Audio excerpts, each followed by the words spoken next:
আমি জাহান্নামে যাব? আমি তো মসজিদ, মাদ্রাসা, এতিমখানা, বৃদ্ধাশ্রম এমন কিছু নাই যে বাকি রাখছি। শত শত মসজিদ আমি করেছি, আমি কেন জাহান্নামে যাব? আল্লাহ বলবে, না, তুমি দান করেছিলে এই জন্য যে লোকজন তোমার দানশীল বলবে, দানবীর বলবে, আদেম তাই বলবে। ওটা তো তোমাকে বলা হয়েছে, জাহান্নামে যাও। আমার কাছে কি চাও? Go to the hell fire. সেদিন আল্লাহ তাআলা অনেক আলেমকে ডাকবেন, অনেক দাঈদেরকে ডাকবেন,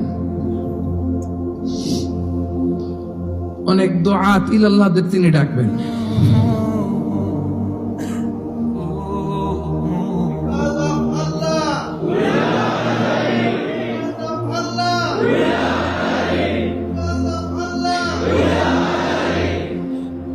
সেদিন অনেক দুআত ইলাল্লাহদেরকে ডেকে আল্লাহ বলবেন যে তুমিও জাহান্নামে যাও। সে বলবে, আল্লাহ কেন? আমি মানুষকে কোরআন শিখিয়েছি, আমি মানুষকে হাদিস শিখিয়েছি,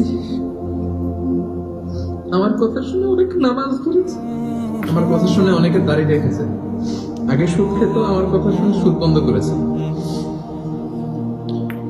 আমার কথা শুনে তো আল্লাহ এরা নামাজি হয়ে গিয়েছে। দ্য এন্টায়ার সোসাইটি সুদ বন্ধ করেছে, নামাজ ধরেছে, তারা ফরজ যাকাত দিত। আল্লাহ আমি কেন জাহান্নামে যাব?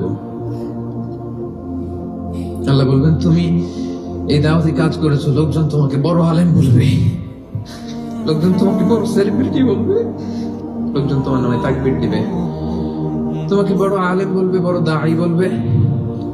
এটা তো বলা হতো তোমাকে দুনিয়াতে, আল্লামা বলে ডাকা হতো তোমাকে, বাহরুল উলুম বলা হতো তোমাকে, জ্ঞানের সাগর, অনেক বড় দাঁড়ি, অনেক বড় সেলিব্রিটি তোমাকে বলা হতো এই দুনিয়া। তো যা চেয়েছো তা তো পেয়েছো, আমার কাছে কি চাও? আমার কাছে তোমার জন্য কিছু নাই। Go to the hell fire. তুমিও জাহান্নামে যাবে। আল্লাহ এরকম আলেম হওয়া থেকে আমাদেরকে তুমি বাঁচাও।